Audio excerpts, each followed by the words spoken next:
Muy bien, vamos adelante. Bienvenidos todos. En 1 de mayo de este webinar excelente.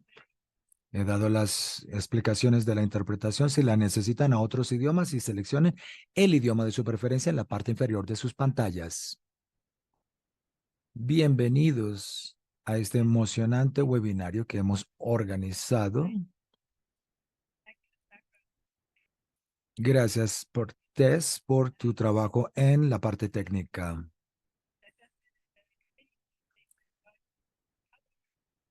Nuestra campaña funciona con otros grupos para luchar por la más igualdad en el Reino Unido y en todo el mundo. Gracias por todo esto y gracias a los intérpretes que hacen posible este webinario hoy y van a interpretar lo que se está diciendo para que todos lo entiendan en diferentes idiomas. El video del webinario se está grabando.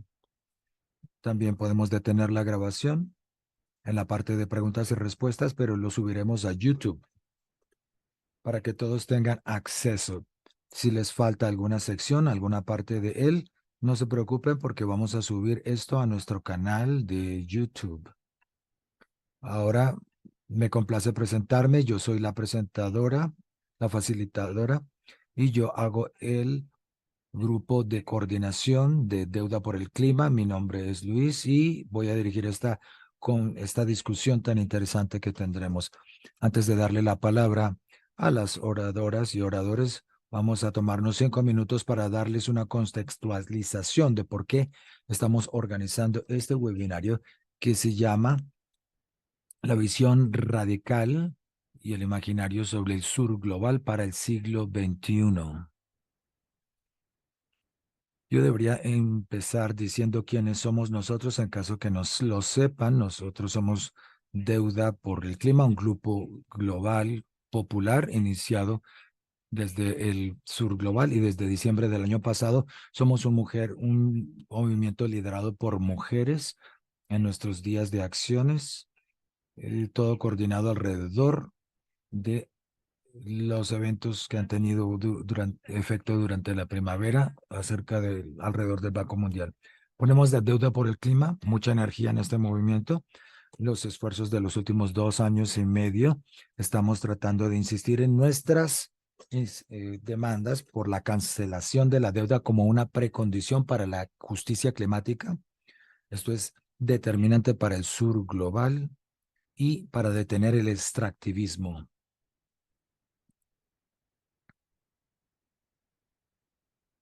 Hemos mostrado la conexión que existe entre la deuda del sur global y el extractivismo, la deforestación, el abuso a los pueblos, pueblos tradicionales, aborígenes, y hemos hecho estas protestas en las calles, en marchas y en acciones directas, y también en discusiones de panel y campañas en línea. Y si esto suena que es mucho trabajo, y sí lo es, nosotros hemos tratado de focalizar nuestra demanda en condiciones específicas para la cancelación de la deuda. Este es un tema enorme, pero queremos avanzar un paso a la vez. A medida que hacemos esto, hemos encontrado la pregunta de que si la cancelación de la deuda es suficiente. ¿Qué pasa si ellos pierden acceso al mercado financiero? Y ese tipo de preguntas. Este webinario es acerca de tratar de encontrar una respuesta a estas preguntas. La cancelación de la deuda no es la solución, la panacea de todo. La deuda le ha costado la vida a muchas personas. Se pueden acordar de Tomás Sankara, que fue asesinado en 1987 después de que él pidió al Foro Mundial, Económico Mundial, por una cancelación de la deuda. Estamos buscando por la liberación y el fin del extractivismo. Esto tiene que hacer parte de una transformación sistemática de las finanzas. En este webinario vamos a presentar una nueva fase que estoy orgullosa de presentarles en nuestra campaña, en donde buscaremos las propuestas radicales del sur global que buscan acabar con las relaciones de explotación en cuanto a la economía y las finanzas, y que no son menos poderosos porque el nuevo orden económico mundial, que es lo que discutiremos hoy. Ahí se ve la creación del G7. El nuevo orden económico mundial celebra su aniversario 50 hoy. Y hoy también es el 1 de mayo, Día de la Internacional del Trabajo. Expreso mi solidaridad por estas dos razones. Y vemos que tenemos que evaluar nuestro mensaje central del nuevo orden económico mundial, a ver cómo se va a implementar. Vamos a aprender nuevas lecciones y de lo que se necesita para el resurgimiento de este movimiento NOEC, Nuevo Orden Económico Mundial, para ver cómo puede operar con su fuerza liberadora y todo su potencial.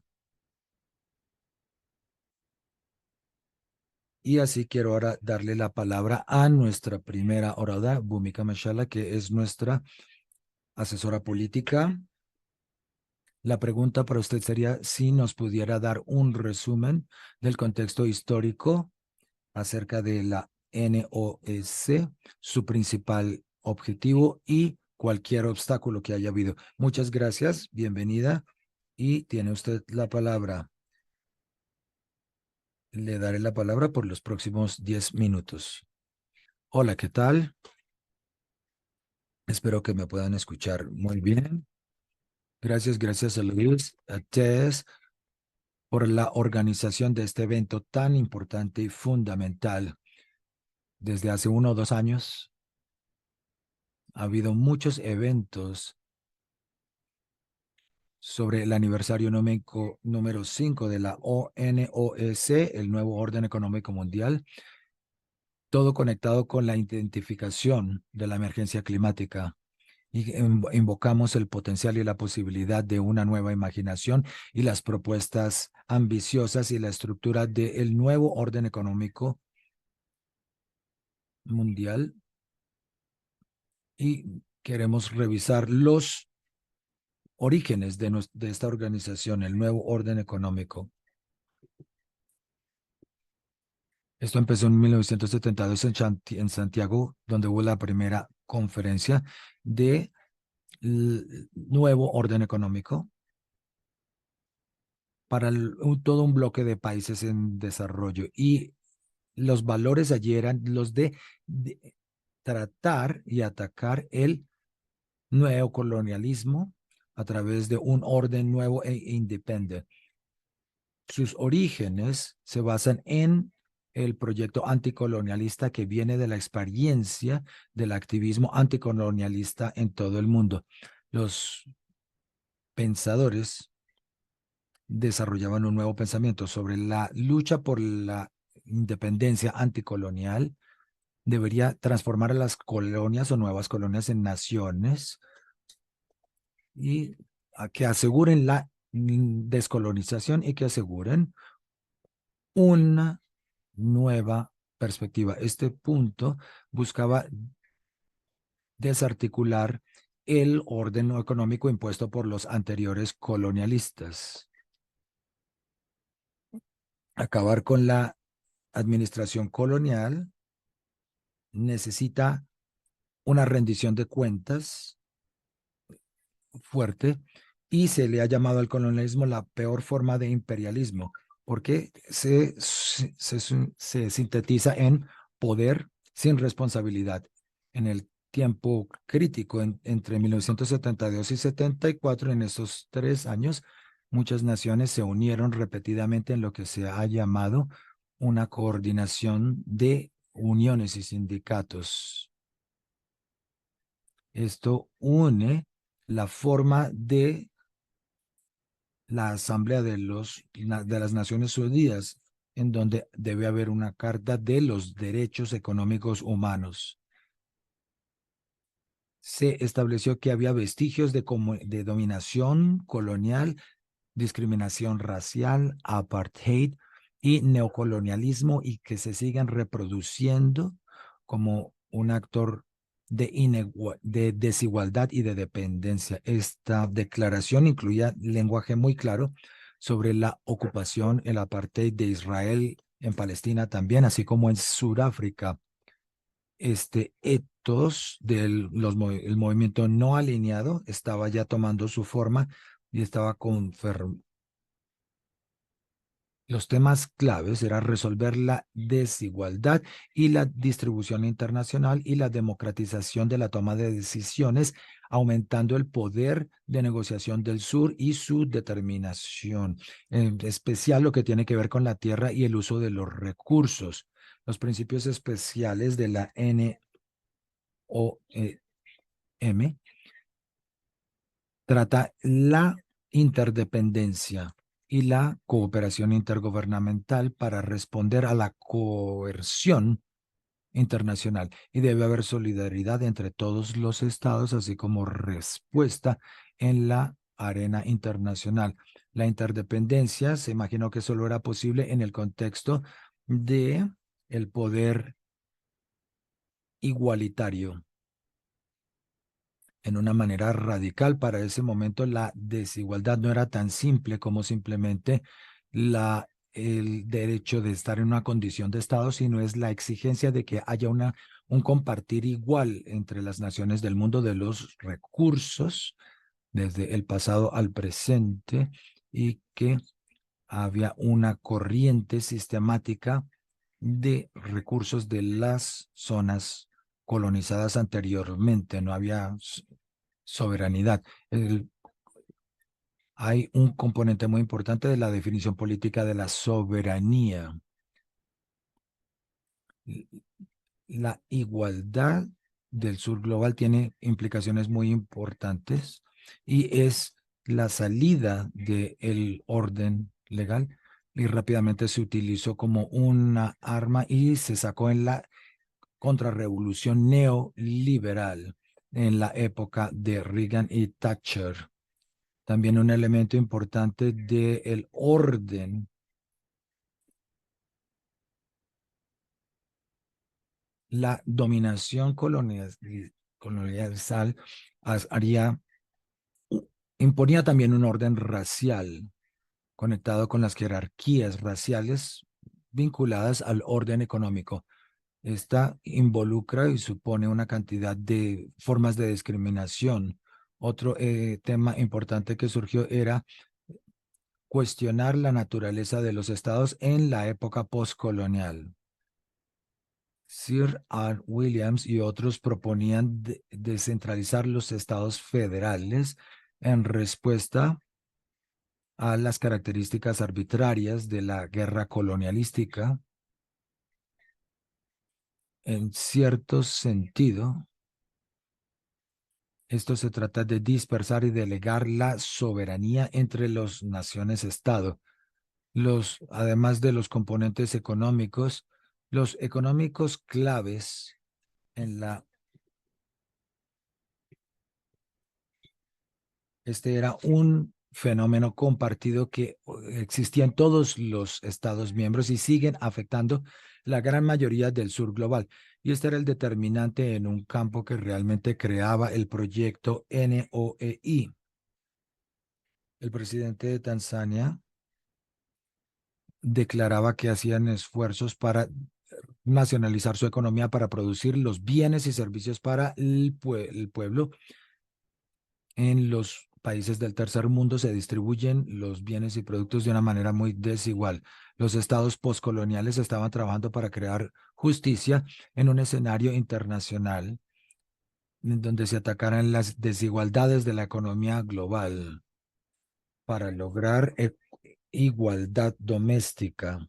Este concepto se propuso por Raúl Prebisch, el economista argentino,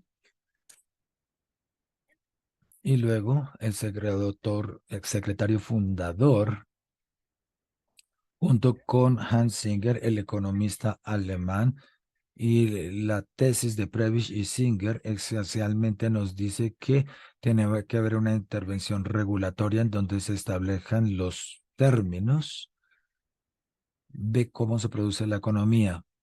Esta es una política crítica en donde los poderes históricos asignan con las colonias como los productores de los recursos económicos y las materias primas.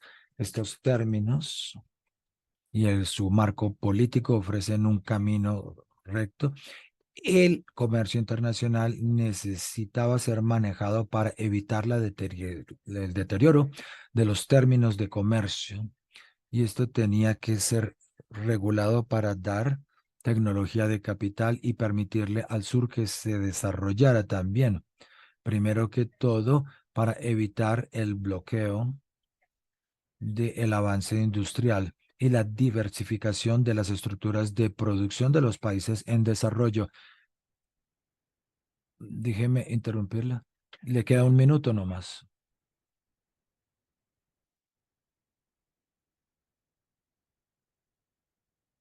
Esto es lo que constituyó los cimientos de esta teoría en las economías del sur para desarticularse sistemáticamente y que hubiera valor añadido de los modos dependientes de la economía. Hay peticiones específicas y voy a ver algunas de las exigencias que se hacen que son bastante aguerridas. Esto tenía que ver con la reestructuración del orden económico mundial, mucho más allá de la arquitectura económica y la regulación, incluyendo también la producción, el comercio y la organización de la economía del mundo. Pero algunas de las peticiones eran reestructurar el comercio internacional con nuevos acuerdos sobre las materias primas y sobre los recursos naturales. Había un llamado coherente para que hubiera una nueva redistribución global, especialmente en la transferencia de recursos financieros, soberanía sobre los recursos naturales y regulación de las corporaciones transnacionales, no solamente con el papel del Estado regulando el mercado, sino con algo más concreto en la regulación del mercado a través de la regulación en particular en la imposición de leyes contra el monopolio. En particular, hacíamos de reclamos muy importantes y sí que siguen siendo las demandas que hace el sur, son las exigencias del sur global. En ese momento, esto fue controvertido por los Estados Unidos y otros consejos importantes de seguridad. También con la jerarquía de la divisa, donde no se garantiza que haya una soberanía financiera de las naciones del sur global. También fue un programa para el socialismo global y que se solidificara la visión de solidaridad entre las naciones pobres. Era una mezcla de economía y una visión política sistemática. Fue muy valerosa, atrevida y que buscaba resolver las inquietudes de los estados que nacían y buscar la descolonización. Muchas gracias. Gracias, ha sido una introducción muy nutrida. En los siguientes, más adelante en la reunión, puedes elaborar más sobre este tema. Estamos grabando este webinario y subiremos esta información a nuestro canal de YouTube. Compartiremos el enlace a nuestro canal de YouTube. Gracias por la historia del contexto de la NOEI, Nuevo Orden Económico Internacional. La siguiente oradora será Svastika Noligam, trabajando en la Organización para el Nuevo Orden en Sri Lanka. Bienvenida a este día tan importante para la justicia social. Y quisiera que nos dijera un poco acerca de los pasos específicos que se han dado en este sentido en su contexto político y la resistencia que ha habido. ¿Cuáles son sus ideas básicas y las lecciones aprendidas sobre el nuevo orden económico internacional y lo que se ve su papel para el siglo XXI? Muchas gracias, Luis. Gracias. Un feliz Día Internacional de los Trabajadores en Sri Lanka. Es muy histórico este día porque miles de trabajadores salieron a las calles de sindicatos y organizaciones de trabajadores, los agricultores y pescadores hoy salieron a la calle para exigir y pedir que el país mejore, que tengamos un Sri Lanka mucho mejor. Es un momento histórico para nosotros. Y el tema de hoy que me han pedido que presente es importante, es histórico, específicamente en el contexto de nuestra experiencia en Sri Lanka. Sri Lanka se declaró en bancarrota en 2022 y desde entonces toda la clase trabajadora y la crisis económica, con sus consecuencias, las implicaciones de esta crisis económica, ha puesto a la clase trabajadora de Sri Lanka en crisis, también por las intervenciones de organizaciones como el FMI. Una de las cosas importantes es que hace unas 5 décadas las naciones pobres se juntaron, se unieron y se imaginaron un orden económico mundial donde pedían la descolonización, la democratización del orden económico y una reforma del sistema monetario internacional. Eso es lo que pensamos en ese entonces y lo que pedíamos. Eso fue 5 décadas atrás.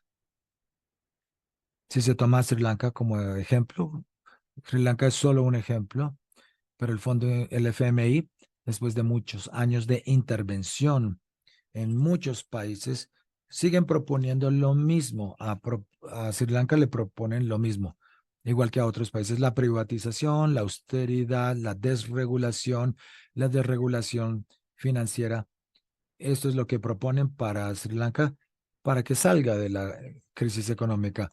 Lo que, si a ustedes les interesa, eso no es lo que quieren los trabajadores de Sri Lanka. La situación de Sri Lanka, nosotros tenemos que pagarle de vuelta una deuda y para hacer eso, la prescripción que se ha hecho es que haya más impuestos, que las paguemos más impuestos.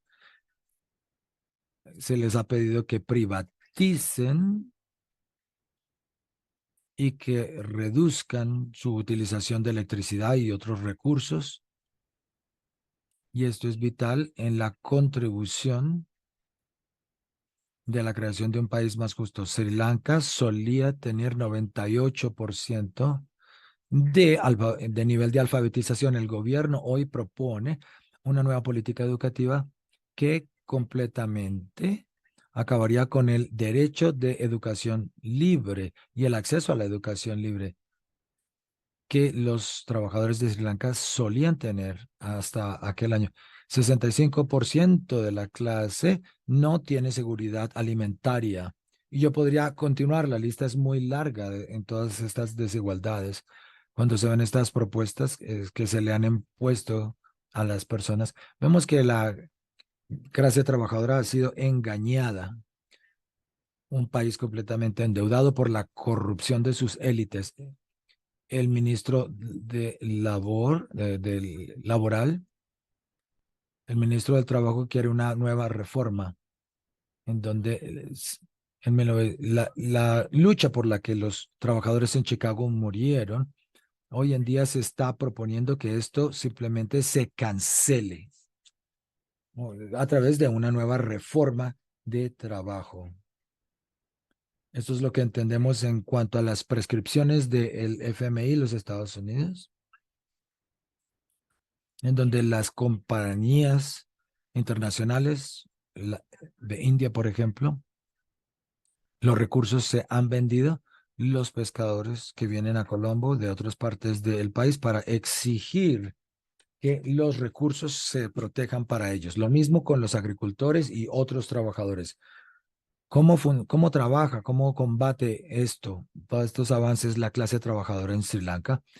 Hemos estado uniendo, ha habido una historia, una división histórica de los trabajadores, pero por la crisis económica se ha usado como un momento para que los trabajadores y los pescadores se unan y para hacer peticiones específicas, por ejemplo, en la campaña de privatización, Hay muchos trabajadores que han tenido problemas y para esos trabajadores se están creando las solidaridades, etcétera. Si se toma un ejemplo de otra lucha importante, el FMI le pide al gobierno que tienen que tener una estructura de deuda y que reestructurar su deuda a nivel local. ¿Qué es lo que hace el gobierno de Sri Lanka? Tienen que utilizar el ahorro de los trabajadores para pagar esas deudas. Y esta reestructuración para estos fines, no, no, el trabajo investido por ellos no ha sido apreciado por el gobierno. Y también hemos estado demandando una, hemos estado protestando y hablando con el gobierno y tratando de persuadir al gobierno contra este sistema draconiano de impuestos, porque las personas han tenido mucho impacto en sus fuentes para poder cumplir con esto. Yo quiero volver a la orden económica internacional. Imaginemos un mundo más equitativo, imaginemos la solidaridad sur-sur. Esto ha llegado a ser un gran reto, en particular en contextos como la India, donde hay una estructura económica no equitativa. En lugar de tener solidaridad y ayudar a Sri Lanka a salir de esta crisis, esto no ha sido efectivo. Una de las cosas que el grupo trabajador de Sri Lanka está haciendo, hemos empezado a reconocer que no se trata de una lucha local. Tenemos que trabajar con los trabajadores de la India, de Palestina. Sabemos que hay un genocidio en Palestina y los trabajadores de Sri Lanka están siendo enviados para trabajar en Palestina, donde no se le ha dado el derecho a las personas de Israel a trabajar. Hay que ver el genocidio que se está cometiendo contra las personas de Palestina. Hay slogans en contra del genocidio en Palestina, y estamos pidiendo a los trabajadores de Sri Lanka a no llenar estos vacíos que están siendo consecuencia de lo que está sucediendo en Israel contra estos trabajadores.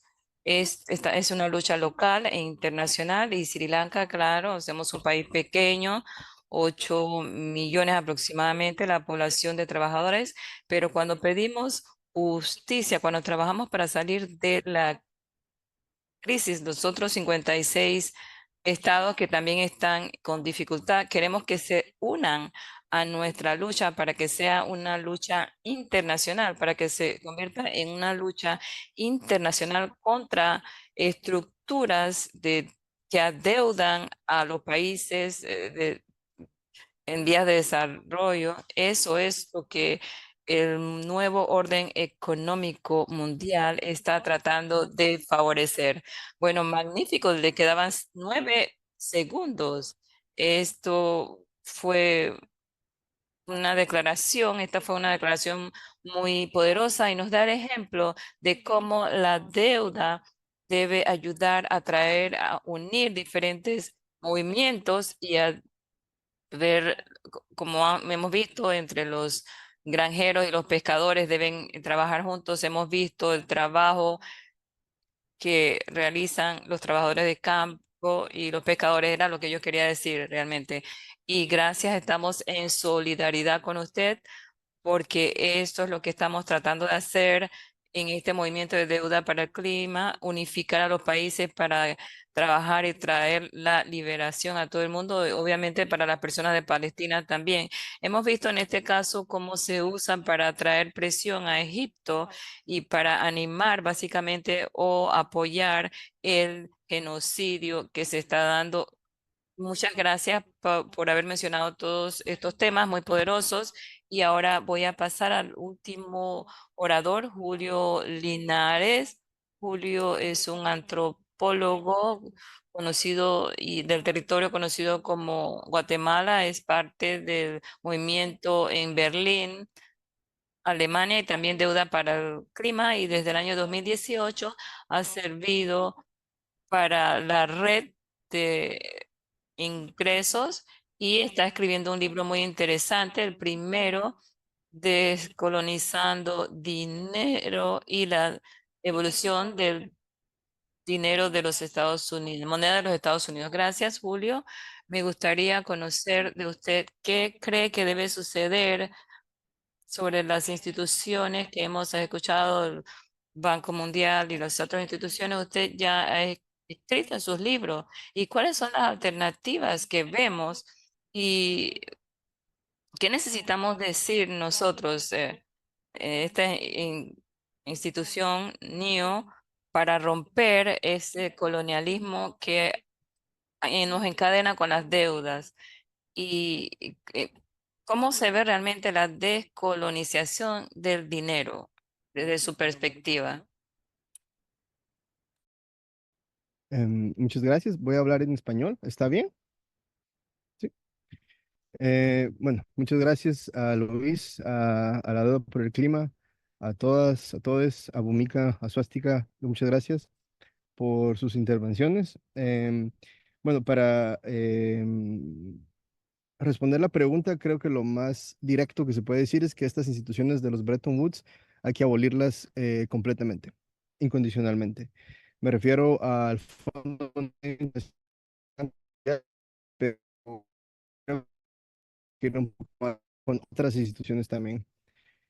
Cuando en Estados Unidos se abolió la esclavitud, el sociólogo W.E.B. Du Bois escribió un libro sobre lo que se llama la democracia de la abolición.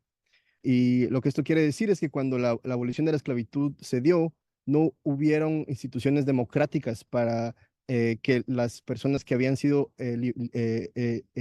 liberadas de la esclavitud pudieran entrar en la economía de ese momento, ¿no? Entonces, de ser esclavos se transformaron en trabajadores asalariados con condiciones muy precarizadas, de las cuales todavía el legado se vive hoy en día. Em, ya, entonces, con esta idea que hoy en día toma gente como Angela Davis y Ruth Wilmore Gibson en Estados Unidos, eh, la pregunta es cómo podemos crear instituciones democráticas contra instituciones democráticas que puedan, no solo una vez que abulamos estas instituciones, la pregunta es qué tipo de instituciones vamos a crear para poder manejar el tema de la deuda, ¿no? Mi propuesta concreta en esto es que em, se cree un club de deudores, una confederación de deudores, que es básicamente la propuesta de Tomás Sankara. Tomás Sankara le llamó a este club el Club de los Deudores, el Debtors Club, o también el Addis Ababa Club, que fue la ciudad en Etiopía en donde la conferencia en donde él estaba hablando se dio, ¿no? Entonces, para responder la pregunta concretamente, la abolición de las instituciones monetarias de Estados Unidos, en este caso el Fondo Monetario, el Banco Mundial, pero también la creación de instituciones democráticas que sea controlada por todos los países en el mundo de una forma egalitaria, con esta idea de la soberanía como egalitaria, como decía mis compañeras. Em, la otra cosa es que, como digo también en el libro, es que no, la forma más directa de abolir la deuda hoy en día es por medio de la abolición del dólar gringo, el dólar estadounidense. ¿Por qué? Porque la mayoría de las deudas que hoy en día los países del sur global tienen que pagarle al Fondo Monetario, al Banco Mundial, estas deudas se pagan en dólares. Los bancos centrales de todos los países del mundo hoy en día están atados a tener que tener dólares en sus reservas así también como las notas de la tesorería de Estados Unidos, que son básicamente promesas de más dólares a futuro para poder estabilizar el poder de su propia economía y el poder de su propia moneda. Entonces, la jerarquía monetaria de la que hablaba antes mi compañera se basa en un sistema en el cual el dólar estadounidense es el soberano de todo el mundo, en el sentido de que todas las monedas solo pueden ser transformadas al dólar como una forma de hegemonía y superimperialismo. Ahora, esto es muy importante porque si no abolimos el dólar, no vamos a poder transformar las relaciones de interdependencia que ya existen entre los países del mundo y no vamos a poder salir, digamos, del imaginario imperialista colonial capitalista en el que estamos hoy en día, tanto a nivel político como a nivel económico. Entonces, la abolición del dólar en sí mismo sería un jubileo de la deuda, probablemente el más grande que hemos visto en la historia, o comparado, por ejemplo, con los jubileos antiguos en Sumeria y Mesopotamia, en el sentido de que de un día para otro, naciones enteras, países enteros, personas enteras, podrían tomar el ingreso que es suyo. Países hoy en día tienen que pagar 25-50% de su ingreso nacional a estas instituciones coloniales imperialistas como el Fondo Monetario y el Banco Mundial. Entonces, la cancelación de la deuda en ese sentido es la base del NIO 2.0. No podemos transicionar a otro sistema a menos de que no cancelemos las relaciones monetarias que tenemos hoy en día y luego empezar otras, ¿no? El dinero es una forma de deuda y las deudas son promesas que nosotros como personas nos hacemos los unos a los otros. Ahora la pregunta es, ¿qué tipo de promesas libres podremos hacer entre personas, entre grupos, entre naciones enteras, sin el colonialismo de la deuda que hoy en día se impone por medio del dólar americano? Em, lo último que quiero decir también es que en relación al genocidio que está pasando hoy en día en Palestina, es que el régimen de Estados Unidos se basa en el sistema del petrodólar, que quiere decir que hoy en día solo se puede pagar por petróleo en dólares. Y ese sistema está impuesto por la fuerza y la violencia del ejército gringo, el ejército estadounidense, que a la vez, por medio de la producción de armas, o sea, y por medio de su consumo también de, de, de, de- de petróleo, pues es uno de los polucionistas más grandes del mundo. Y a la vez, por medio de esas armas, es que se mantiene su régimen y por medio de su venta a países como Israel, a los estados como Israel, para mantener su régimen económico colonial.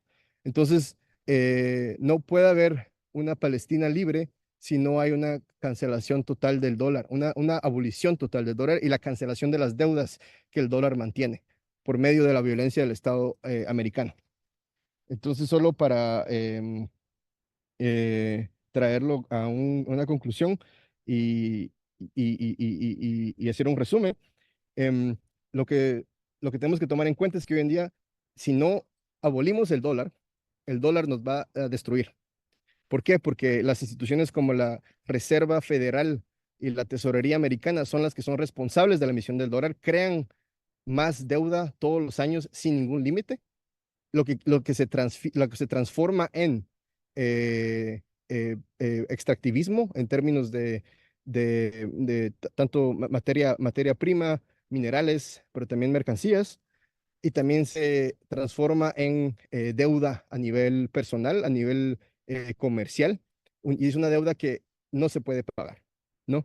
Entonces, es importante también decir que la liberación de los pueblos tiene que ser autodeterminada. Por lo mismo, este tipo de instituciones democráticas tienen que ser democráticas a nivel directo. No puede ser una democracia representativa burguesa, tiene que venir desde los movimientos sociales y tiene que venir también desde las demandas de los pueblos.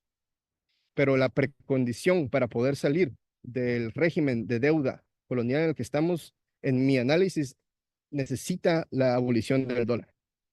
Em, y bueno, en complementación para el NIEO 2.0, la cancelación de deuda debería ser la base, en el sentido de que cada ciertos años debería haber una cancelación periódica de la deuda. Y a su vez, en complementación, debería también haber un sistema de ingreso incondicional universal para todas las personas en el planeta. De esta forma, podemos transicionar a un sistema en el cual la gente ya no será atada bajo la sumisión de la deuda, tanto como del trabajo asalariado, que son las dos formas en las cuales hoy en día el sistema capitalista nos mantiene sin libertad y también extrae, digamos, nuestra capacidad de poder regenerar la vida. Entonces, todas las personas que estamos luchando por la vida, tenemos que luchar por el fin del imperio eh, materializado en el dólar estadounidense. Muchas gracias, gracias por este trabajo. Usted ha sintetizado muy bien y gracias a todos los que han ayudado con mantener el tiempo o cronomizar, no olvidar la deuda que no puede ser pagado. También recordar a las personas que estos préstamos fueron diseñados para que no se pueda pagar. Necesitamos acceso a los recursos. Esto fue diseñado para que no se puedan pagar. Esto realmente es el tema que debemos ver quién es dueño de quién y ver desde el punto de vista histórico la deuda, de dónde vienen y cuál es el propósito que servían y para recordarnos que son ilegítimas en su mayoría porque son una herramienta de poder. Muchas gracias, estamos haciendo muy bien con el tiempo y me gustaría ahora permitirles a todos, no todos, pero a nuestros, principalmente a nuestros oradores, para que en 5 minutos hagan un resumen. El NAEO necesita tener esto y esto y esto para que sea efectivo. Voy a empezar con Julia, Swastika y Bhumika, si está bien con ustedes. 5 minutos para que puedan resumir lo que se necesita cubrir para NAEO 2.0. Sé que ya han mencionado bastante, pero un pequeño resumen. Voy a decir esto en inglés, si está bien.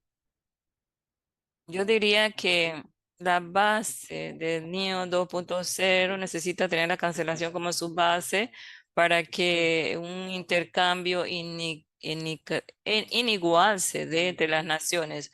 La segunda cosa que yo diría, esta idea de ingreso incondicional, yo diría un movimiento liberatorio, un ingreso que ayude a las personas a alejarlos de la opresión de tener que el trabajo pagado. También mencioné la evolución del dólar porque tiene que ver con el petróleo y los combustibles fósiles y necesitamos tener un sistema monetario que refleje la relación de del comercio, la relación bilateral e multilateral y no una imposición monetaria impuesta.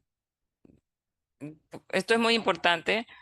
Yo diría que la democratización de la destrucción en la forma de destrucción y la democratización de este poder es apolítico.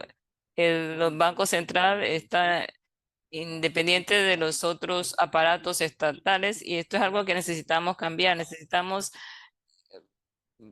drásticamente eliminar la destrucción que hoy solamente los bancos están en control y yo creo que esta es la base de lo que un NIO 2.0 debe tener y algo que olvidé mencionar antes.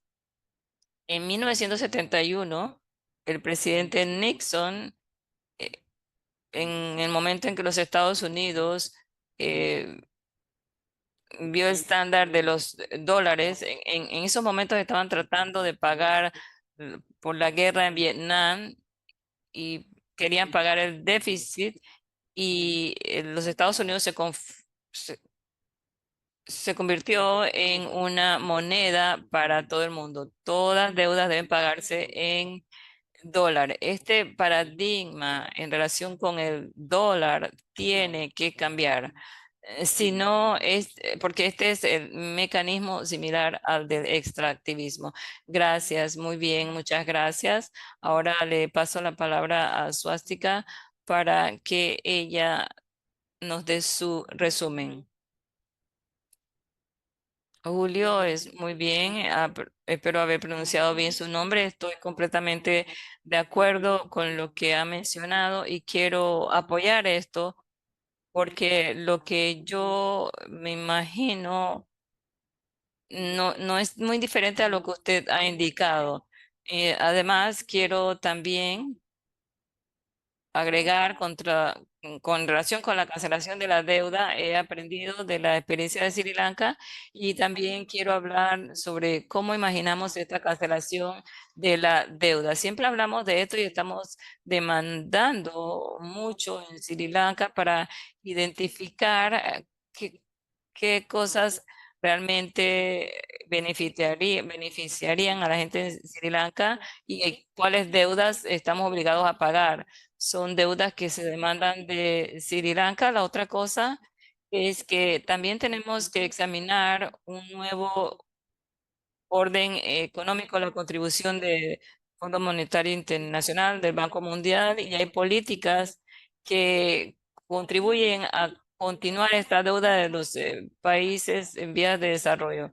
No hemos realmente entendido globalmente lo que estas organizaciones han hecho para continuar el dominio del global del norte versus el sur. ¿Cuánto de estas políticas del Fondo Monetario Internacional ha contribuido a las deudas de Sri Lanka? Es algo que estamos examinando.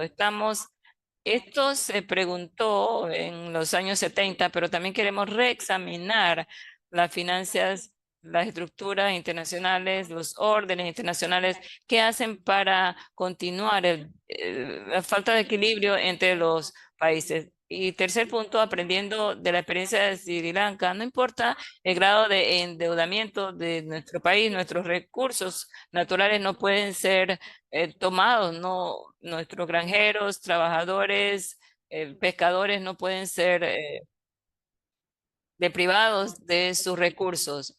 Estamos viendo el control de los recursos financieros, pero hemos olvidado esto por completo. Y los países están expuestos a la explotación. Una vez más, estamos mirando este tema. No importa cuán endeudado esté un país, no se puede forzar a un país a vender sus recursos en detrimento de su gente. Y lo más interesante, siempre lo estamos viendo como un tema complicado e imposible, pero en Sri Lanka tenemos una ley muy similar y quiero tomar este ejemplo porque es algo en la estructura microfinanciera de nosotros. Tenemos un gran problema con los préstamos micro, del micro, de las microfinancias. Finanzas están endeudando a las personas y no se le puede quitar a una persona terreno si está endeudado. Quiero transferir esto a la estructura global. No se le puede quitar a las personas que viven en los terrenos, que están dependiendo de sus medios de vida, dependen de estas tierras. No se les puede quitar eso. Queremos indicar esto porque tiene relación directa con la justicia climática. Mientras más vende recursos para la explotación, menos posibilidad va a tener de justicia mm, climática. Esto está relacionado con la justicia climática y lo que estamos imaginando, un futuro sostenible, está directamente relacionado con esto. Muchas gracias. El acceso y la propiedad de los terrenos es muy importante. Y también creo que tocó un punto importante donde iniciar, y aquí es donde quiero recordarles a todos los que están de aquí desde Alemania. Alemania eh, recibió una liberación de la deuda en 1953 por parte de estos organismos después de las deudas que habían acumulado después de la Segunda Guerra Mundial. Y esto fue un milagro económico, y Sri Lanka también fue parte de fue uno de los firmantes. Alemania pudo cancelar la deuda que dio lugar a su milagro económico. Pero quiero darle la oportunidad a Bhumika para que tengan la última palabra para su síntesis sobre este NIO 2.0 para nosotros. Sí, claro, estoy de acuerdo. Para romper las caderas del colonialismo económico, están sujetos y conectados a lo que se ha sucedido en el pasado. Necesitamos decir que la deuda tiene como base el colonialismo, la creación de deuda eh, de manera sistemática, en particular la forma en que tantas colonias empezaron como naciones independientes, y ya sea deudas que han sido impuestas por su independencia, los gastos de los militares durante las guerras, de- guerra, Primera y Segunda Guerra Mundial. Esto ha afectado muchos países. Tenemos una larga historia de colonialismo, y esta reestructuración es una conversación que hemos estado teniendo durante las últimas 3, 4 décadas, y necesitamos comprender. Ha habido muchos movimientos. Argentina en 2013, 2014 tomó la iniciativa. Hubo una crisis en 1997 y se propuso dentro del Fondo Monetario Internacional una reestructuración, y necesitamos entender que si los actores políticos dirigidos por los Estados Unidos no favorecen estos movimientos, necesitamos entender que la deuda ha estado allí desde hace más de 5.000 años. Los Es una larga trayectoria de la deuda como parte de la sociedad. Lo que es único es la naturaleza de, que debe ser naturaleza de la deuda. Las concentraciones desde los 1980, los bancos, la separación entre la inversión y la banca, Surinam, Zambia, en la austeridad de estos países, cómo está unido a esta estructura para el nuevo mundo económico mundial, para tener nuevas fuentes. Necesitamos que se dé este movimiento. Hubo esta situación desde después de las guerras mundiales. Necesitamos repudiar este movimiento. Y claro, esta transformación de la estructura es importante también para ver un camino para salir de esta estructura y ver las prioridades, y también para que haya una soberanía industrial verde de este NAIO. Y yo quiero terminar indicando cuál sería el enfoque de descolonización para NAIO 2.0. En vez de ver propuestas específicas, se vería la exclusión, la jerarquía, la coacción y las expansiones que tuvimos después de cada crisis. Yo quería concluir diciendo que cuando hablamos de la gobernanza, de la tecnología, de derechos intelectuales, las posiciones del sur global como en la base de la cadena, estos son sistemas de exclusión. No necesitamos solamente una representación, pero necesitamos ver las jerarquías. Humanidad, la jerarquía de la humanidad es la base para la jerarquía de las monedas, las políticas de los gobiernos. No es algo ideológico, pero un enfoque que toma en consideración la trayectoria histórica, el legado histórico para la igualdad. La Escuela Económica de Económica es un régimen que se expande. Necesitamos reparación.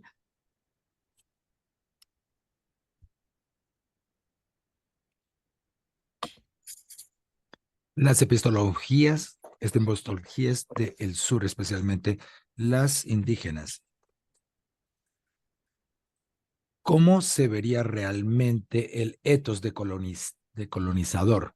Porque estamos en un tiempo en el que tenemos muchos ataques agresivos de todas partes.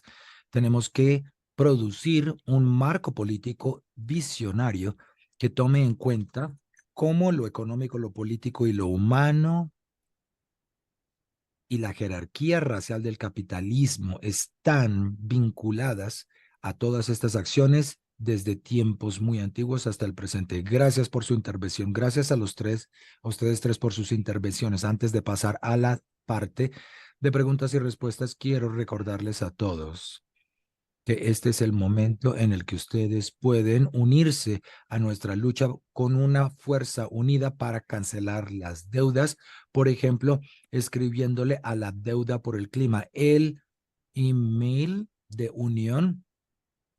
Si se quieren unir a nosotros en esta lucha, pueden unirse desde diferentes movimientos, desde diferentes luchas que estén haciendo en todo el globo para la liberación a través de las redes sociales. Sigan nuestro boletín, pero aún más importante, únanse a nosotros en nuestras próximas movilizaciones contra la cumbre G7. Creo que se ha hablado aquí acerca de la respuesta neoliberal a la no EI. Este año celebramos el aniversario 50 del el nuevo orden económico internacional y tenemos que, hay personas que lo están celebrando de una manera completamente despolitizada, como si esto no tuviera una historia. Ahí es cuando nosotros tenemos que hacer una denuncia de que lo están llamando como la cumbre para el sur global. La propuesta por el G77 y el sur global es hecho con el objetivo de salir de este círculo vicioso. Ellos quieren hacer esta cumbre para el sur global. La deuda por el clima se está movilizando y si quieren unirse a nuestra lucha y organizar algo de parte de ustedes en sus propias ubicaciones y ciudades, podemos unir nuestras fuerzas y luchar por la liberación y abolir las instituciones que mantienen las cadenas del colonialismo hasta el día de hoy. Eso es de parte nuestra. Y ahora es el momento de preguntarle a nuestros oradores, oradoras, las diferentes preguntas candentes acerca de este tema. Les voy a leer una pregunta de Nico para Julio. Nico le pregunta a Julio que usted habló por la necesidad que hay unos clubes contra la deuda. Desde Solidaridad Hoy, o Solidarity Today, teniendo en cuenta la nueva fricción que hay entre los movimientos de solidaridad y la fricción que ha sido explotada por el norte. ¿Cómo podemos empezar a construir la solidaridad again por unas solidaridades que sean imparciales? Si quisieras tal vez responder brevemente a esa pregunta. Quería decir que hoy está reunión en Habana en donde hay gente de todo el mundo que está hablando sobre temas similares hoy día. Lugares como Cuba son un buen lugar para empezar con el gobierno revolucionario cubano. Tenemos la administración democrática de Siria, movimientos de liberación que no están buscando el poder del Estado. El movimiento zapatista ha existido por 30 años en Chiapas. Queremos entender que el mundo ha cambiado. La meta revolucionaria de querer llegar al Estado y cambiarlo desde adentro se ha probado que no funciona. Tenemos que crear nuevas instituciones y las Naciones Unidas no va a ayudar de forma alguna, porque ellos siguen con el mandato que se inició con Stalin, en el que solamente 5 países, no sé cuáles son, pero de los Estados Unidos, China, Rusia, el Reino Unido y Francia son los que tienen el poder de hacer un veto. No es un lugar en el que podamos hacer exigencias porque ellos son los que tienen el poder. La Organización Mundial del Trabajo es lo mismo. Tenemos que cambiar las relaciones de deuda que tenemos al día de hoy. Tenemos que crear nuevas instituciones, básicamente instituciones democráticas verdaderamente. Muchas gracias, Julio. Veo 2 manos levantadas. Creo que Tess puede hacer la primera pregunta. Muchas gracias, Luis. Y gracias a los excelentes oradores. Me encanta estas son intervenciones muy inspiradoras. Tengo 2 preguntas y son duras, son preguntas difíciles. Mi pregunta, ya se habló sobre esto, pero quisiera saber qué es lo que piensan que son los temas claves que colectivamente podemos hacer o necesitamos hacer para llegar a la realización de un NOEI segunda versión, creando un movimiento global de nuevo o de parte de la educación. Creo que esa es la primera pregunta. En segundo lugar, es más difícil aún la pregunta porque ustedes son y nos inspiran mucho. Tal vez tengan unas visiones creativas para nosotros. Si nosotros realizamos un NOEI número 2, con sistemas y estructuras, ¿cómo sería entonces? ¿Cómo se vería el mundo cuando ya no estemos luchando contra ese tipo de represión? ¿Quién quisiera abordar estas 2 grandes preguntas? ¿Quién quiere participar primero?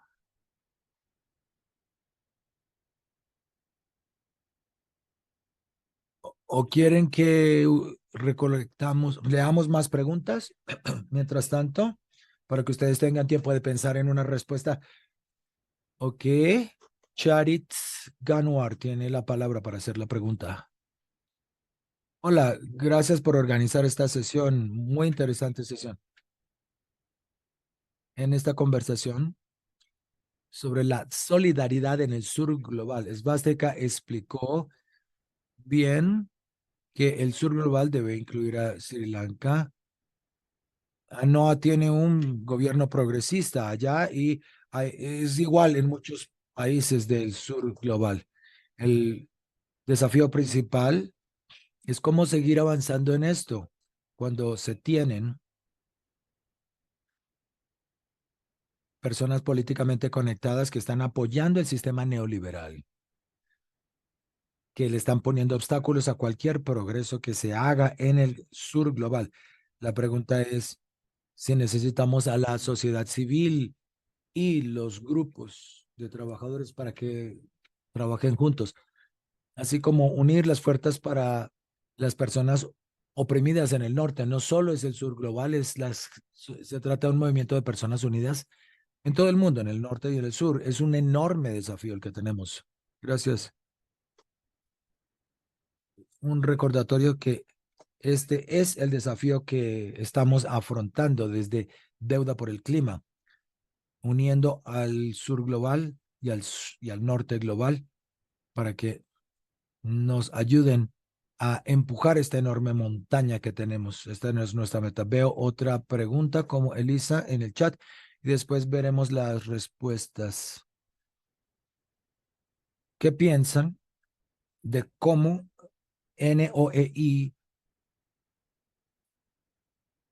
podría trabajar con el tema de la supuesta ayuda y romper las relaciones opresivas y colonialistas.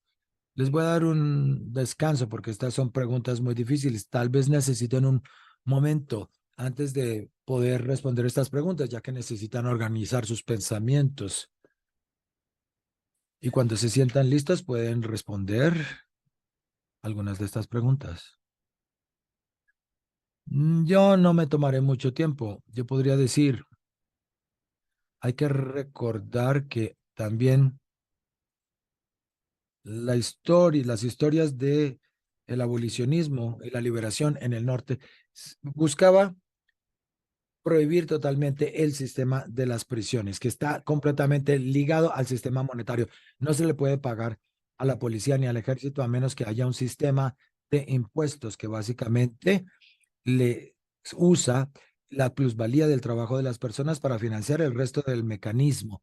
Este es un sistema de compañías esclavistas. Si no cambiamos esa relación, no vamos a poder cambiar el mundo, conectar nuestra lucha de abolición en los Estados Unidos. La debemos comunicar, por ejemplo, la deuda por el clima en lugares como Sri Lanka, en Brasil. Todas son relaciones interconectadas. El extractivismo en litio y en otros países. Estos son todos temas interconectados que son partes de la misma estructura. Comprender cuáles son las comprender cuáles son las instituciones que hay que abolir. Esa es la pregunta que tenemos que hacer y en ese proceso unirse a las luchas. No podemos depender de los políticos, de las naciones-estado para que hagan el trabajo porque ellos son parte de la clase internacional que realmente solamente trabaja por sus intereses. Tenemos que conectar los movimientos sociales y nuestra lucha y la cancelación de la deuda es una de las maneras de conectar a los movimientos. Umika, ¿quisieras tratar esta respuesta también? Sí, este es el tema básico, esta tensión inherente del sistema colonialista interno, este fenómeno que tenemos en todo el sur global.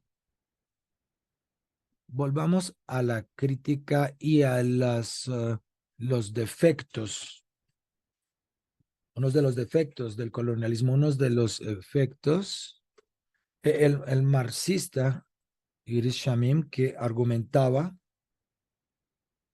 que uno de los desafíos básicos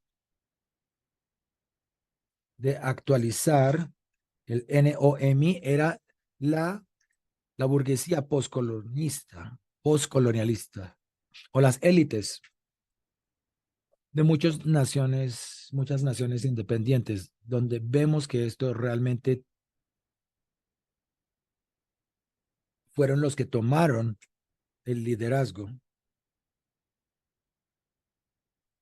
Vemos eso en la expresión de una cantidad de golpes de Estado y dictaduras en el sur global, en sus antiguas colonias. La forma en la que este colonialismo interno se reproduce y se replica y los mecanismos y las técnicas de la desigualdad dentro de los países en desarrollo se han hecho a escala colonial y ahora se crean un sistema mundial en el que se tienen capas del mismo tipo de explotación de lo que ha ocurrido internacionalmente entre países, de países ricos y pobres, y ahora dentro de los países en desarrollo, que no son homogéneos, sino mucho más divididos y mucho más heterogéneos que otros, especialmente los países de BRICS. La mayoría de los países en desarrollo, especialmente entre las áreas de altos ingresos y bajos ingresos en las zonas antiguamente colonialistas, estas tensiones entre naciones, yo diría, yo me uno a Julio hablando por la solidaridad que se necesita entre la clase trabajadora y entre los movimientos del norte y el sur. Y esto lo vemos en toda la historia.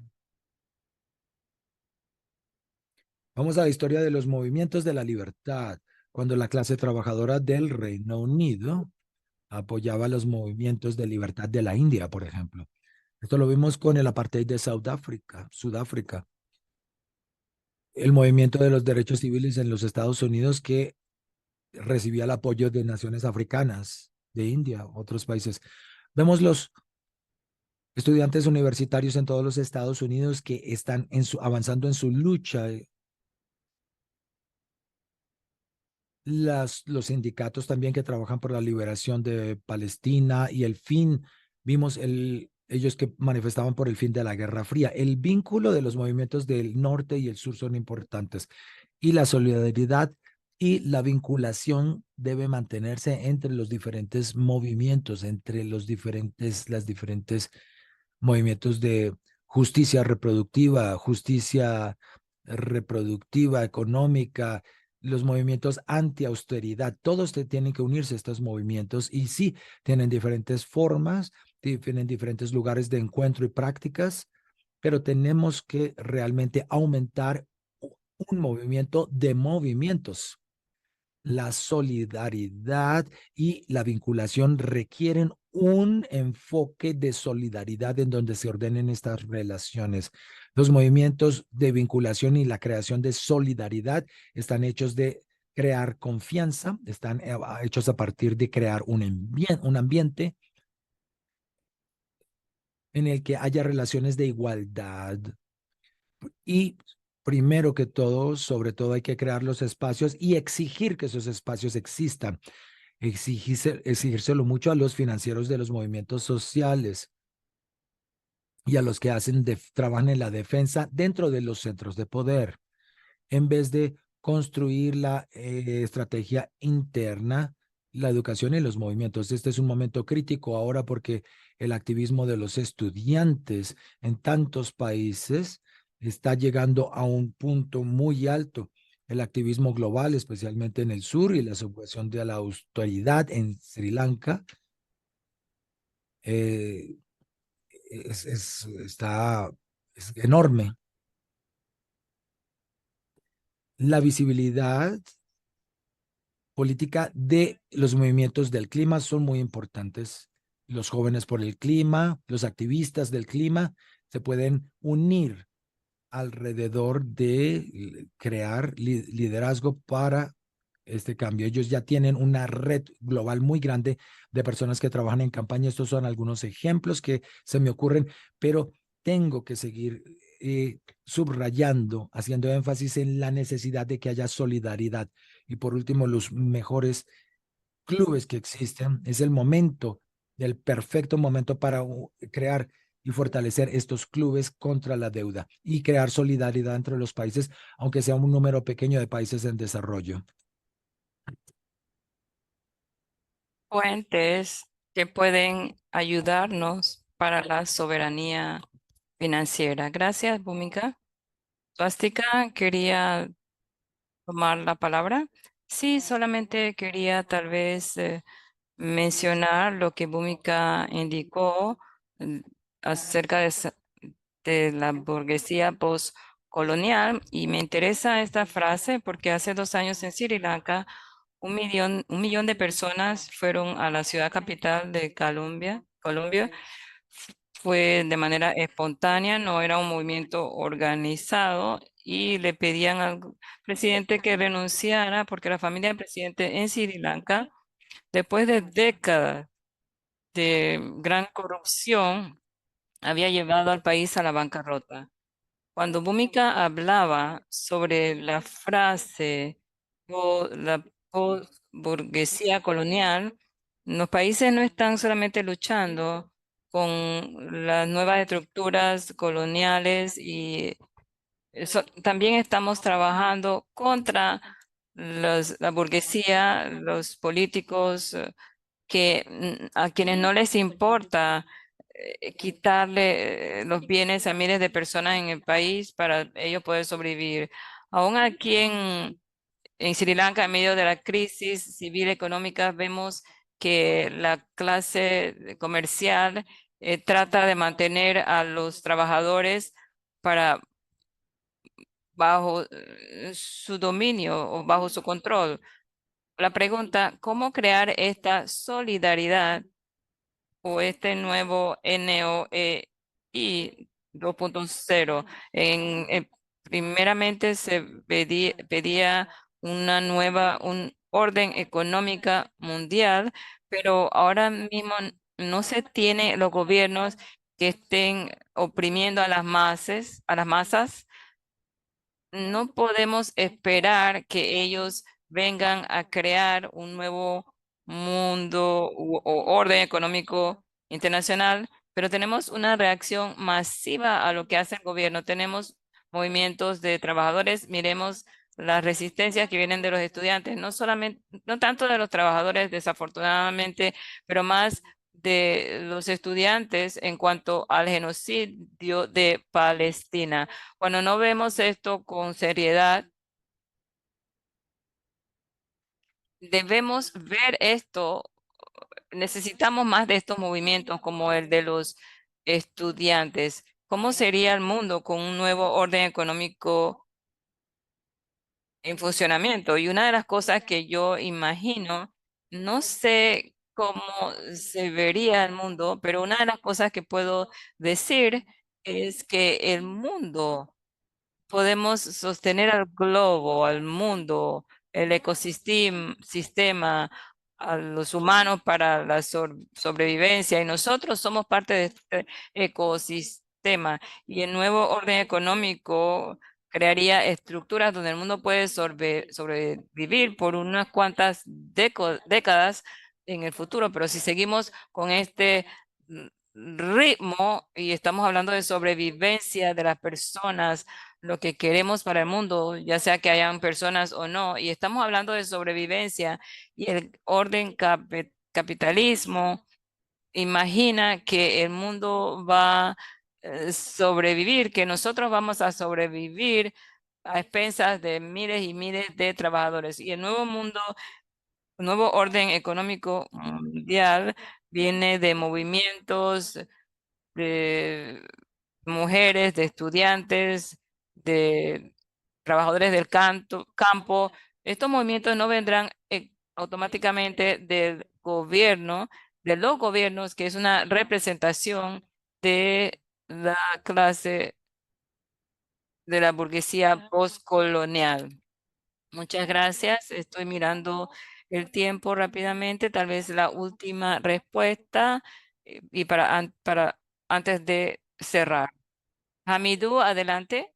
Quiero agradecer a todos los trabajadores o a todos los que me han antecedido. Mi pregunta, yo vivo en Estados Unidos, mi pregunta es, el problema es, no es realmente el liderazgo, pero las personas ordinarias. Si vemos lo que pasa en Estados Unidos, esto es es un movimiento que está siendo lanzado por las personas ordinarias o regulares. ¿Cómo podemos incluir a estas personas más en los movimientos? Es difícil ver la seguridad, el personal, un personal, por ejemplo, de seguridad que sea millonario, vi- multimillonaria. Son personas ordinarias. Están utilizando a las personas, a la clase trabajadora contra las otras clases trabajadores. ¿Cómo podemos encontrar una solución? Podemos tener una sociedad donde tenemos el aparato de las clases asalariadas y están siendo utilizadas como herramientas contra las otras clases de personas asalariadas. ¿Cómo podemos solucionar este problema? Bueno, yo no sé si, Alen, si tu pregunta es rápida o corta, podemos tratar de responder a ambas preguntas. Gracias, estoy tan inspirada por los análisis y el llamado para estos movimientos. Una cosa que no he escuchado es sobre las corporaciones. Hemos estado viendo cómo ver la burguesía, cómo se comporta, y ellos son solamente una superestructura. Y siempre me pregunto cómo nuestros movimientos pueden realmente llegar a, a estos poderes corporativos. ¿Cómo podemos liberarnos de ellos para lograr ese cambio? Gracias. Creo que Bhumika mencionó el rol de la cooperación. Esto fue abordado por el NOEI inicial. Y si algunos de los participantes u oradores si quieren responder a una o dos preguntas, por favor, adelante. Tal vez yo pueda responder a la primera pregunta. Una de las cosas de lo cual no hablamos suficiente en cuanto a la clase trabajadora, y a veces ellos luchan en contra de su propia clase. La eliminación, hay el riesgo de la división. ¿Qué es lo que causa la división? Temas de género, identidad de género. Y si no hablamos sobre estos temas, y claro, algunos de los líderes hacen algunas, tienen narrativas, pero si no tenemos una estructura para educar de manera continua a los trabajadores sobre estos temas de identidad y no solamente de manera negativa, raza, la clase trabajadora siempre ha tenido lucha anticlases y en mi país, si tenemos estructuras que puedan educar continuamente a la clase trabajadora sin que sean solamente observadores pasivos en cuanto a activismo, yo creo que parte de este tema de los trabajadores contra trabajadores sería resuelto porque podemos trabajar unos en contra de los otros, porque los trabajadores no comprenden realmente las estructuras que están manteniendo a ciertos trabajadores a un nivel específico. Todo este tema de los trabajadores de Sri Lanka exportado a Israel y uso exportar, porque es exactamente lo que está haciendo el gobierno para quitarle trabajo a los palestinos que no pueden trabajar en Israel. Antes de la liberación de la declaración de nuestra unión, estábamos viendo por qué es importante que los de Sri Lanka, los trabajadores, no pasen a ocupar esos puestos. Y después de estas discusiones, vemos que no es imposible crear el cambio para que sea imposible para algunos gobiernos y la burguesía mantener algunos trabajadores en contra de otros trabajadores. Yo creo que la educación de los trabajadores, y he hablado mucho con Bhumika sobre esto, es importante mantener estas conversaciones. Bhumika, si quiere tener la última intervención, tiene aproximadamente un minuto. Gracias. Solamente quería subrayar lo que Elaine y Patrick han indicado sobre sí, la corporación son la base y claro, los mecanismos de inversión, derechos de propiedad, tenemos tantos regímenes legales para proteger a los inversionistas, a las corporaciones, los flujos transnacionales de dinero y recursos y control del comercio. Y estos poderes corporativos no pueden ser separados de los otros estados, y, pero al mismo tiempo sabemos que los poderes corporativos transnacionales pueden controlar a los gobiernos y entre las naciones del BRICS vimos muchas corporaciones en los Estados Unidos, en el Congreso, también vemos estas influencias de las corporaciones transnacionales. Mónica, ¿puede por favor resumir? Sí, solamente para indicar que una de las cosas que el activismo de accionismo, de accionistas tienen es la maximizar las ganancias bien con el activismo para, como Patrick mencionó, necesitamos también hablar de separar las separaciones propuestas por personas como Samira para eliminar este enlace. Esto puede trabajar en favor de la burguesía, el tema de la burguesía que Swastika mencionó. Gracias, esto ha sido una reunión muy enriquecedora. Gracias por las preguntas y por la contribución. Veamos esto como el inicio de movimientos que pueden acercarse y es nuestra responsabilidad crear estos movimientos dentro de movimientos. Estamos aquí con personas a través del mundo. Tenemos 50 participantes y hay muchos más en el live stream. Muchos estamos aquí, esté con nosotros. Vamos a hacer esto juntos. Voy a agradecer a los intérpretes por el trabajo maravilloso que han realizado. Si desea, pueden poner sus cámaras. Gracias, Patricia, Patricia, Camilo, Rogelia, Lilú. Gracias. Nuestro webinar no hubiera podido funcionar sin su trabajo. Muchas gracias. Gracias por ser parte de este webinar hoy. Vamos a subir la información tan pronto lo tengamos listo y vamos a esperar la organización con el NOEI para poder seguir reforzando este movimiento.